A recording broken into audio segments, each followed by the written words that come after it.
Hi all, I'd like to show you an extraordinary and dramatic game fragment from the Man-Machine World Chess Championship match of 2003. This was a 4-game match between Garry Kasparov and a version of Fritz called X3D Fritz.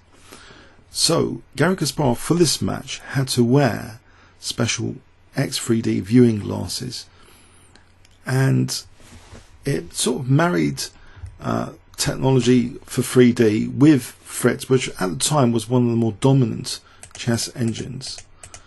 So the X3D display combined hardware and software to create lifelike images that appear to jump off the screen and into the actual room without the need of special glasses. The X3D PC was the first computer to show you the third dimension with the images. So they float both inside and in front of the monitor. So quite an amazing virtual reality effect. So to enhance it, Kasparov with the glasses, I think that was part of it. So here the computer playing white seems to be holding the e4 square. There's a bit of pressure on e5, but this d6 pawn's on that, so black's position looks solid enough. The f-file looks a bit of a cause for concern because of the doubled rooks, but this position doesn't seem at all bad for black.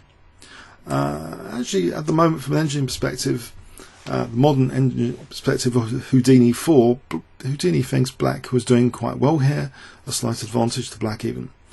Now, bishop h6 was played.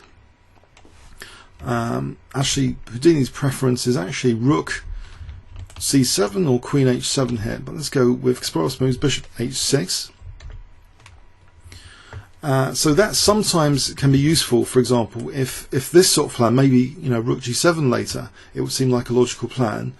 As humans, to try and open up the lines against the opponent's king, and the bishop could actually be useful even on this diagonal. It's controlling c1 as well, and that bishop f4 could be handy. But it's getting out of the way, maybe increasing the versatility of the rooks. Now the computer played queen b6 here, which is a bit of a naughty move. Now the threat in this position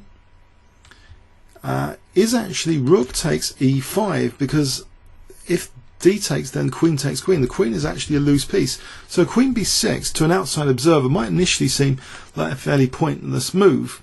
And Kasparov handled this with the move king h7 here. There are other moves which might also handle this quite well. Maybe just rook f6 is one, for example, that's mentioned by Houdini. So king h7 though seems fairly logical. Now another seemingly pointless move though was played here, queen b4. What does this queen b4 move actually do? It's not actually immediately threatening anything. But here is a very, very interesting moment of the match.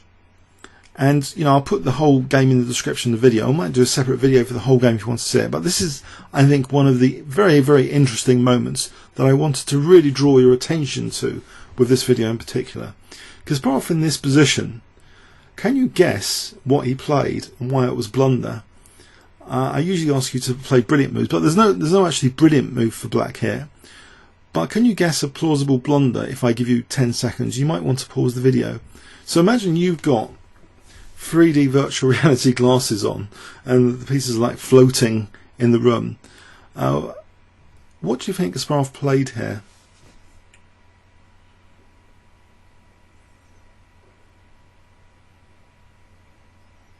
Okay, I'm going to tell you now. Kasparov played rook g7. And there is a kind of weakness of the last move here. Can you see the opportunity now that the computer has in this position?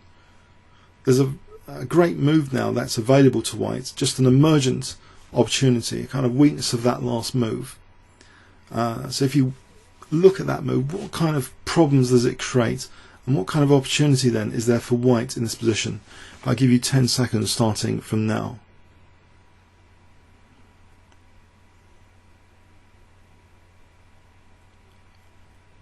Okay, the seemingly pointless queen b4 has been fully rewarded on this diagonal, because now rook takes e5. that rook g7 move had just blocked in the bishop, protecting f8.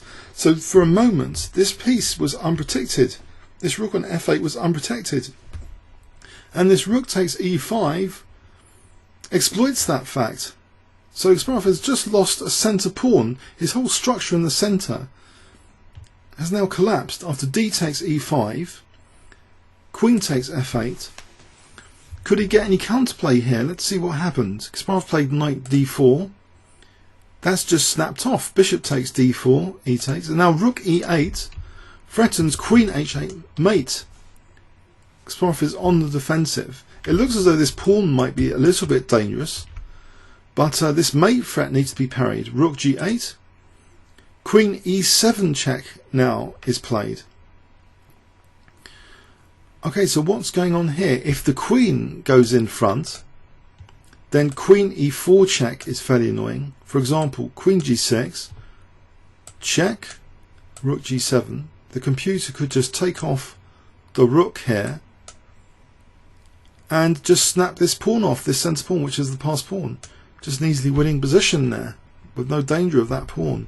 So that's pretty horrible stuff. So Kasparov played rook g7. And now we have queen d8 with the rook now threatening the mate in 1. Kasparov plays rook g8. And now the last move now of the game is queen d7 check. So what's happening here? Why is this so significant now? Well, Kasparov resigned in this position. If he plays rook g7, then actually now queen c8, so this manoeuvring for the queen there, threatening the mate in 1 again. And in this position it's more painful because look, we're on the b7 pawn now as well as attacking h8. So if black tries to parry with rook g8, we can just take that and then take on b7, creating a massive outside passed pawn. We can actually just take the queens off now and a6 winning. For example, this pawn we can just sack, the knight and then queen our pawn. So this final move, this queen c8 here is such a killer. So actually, what can be done about that in this position? The other idea is queen f6 for black to vacate a square for his king. Now here, a very strong move apparently is knight g3, one of the most incisively strong moves. Threatens just knight takes h5. And this just shows how hopeless the position is for black.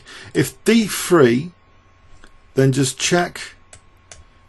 And here, rook takes h6 is really nasty. King takes, check. King g5, knight e4 check. Shows how devastating this simple knight g3 is. So, but basically, all the damage had been done on this blunder. If we just go back to when earlier, this rook move, I think if we try and visualize this, we can't really blame Garry Kasparov for this blunder, this unusual circumstance of virtual reality, that this move, which really did nothing, actually was totally rewarded. It did do something quite subtle. It did actually kind of prevent the rook from leaving this piece potentially on prise from that moment for rook takes e5 to cause such devastation to Garry Kasparov's position. So anyway, I hope most of you haven't seen this blunder before. I just thought it was a fascinating one to share, and if there's interest, I'll do a dedicated game video of the whole game. Okay, comments or questions on YouTube. Thanks very much.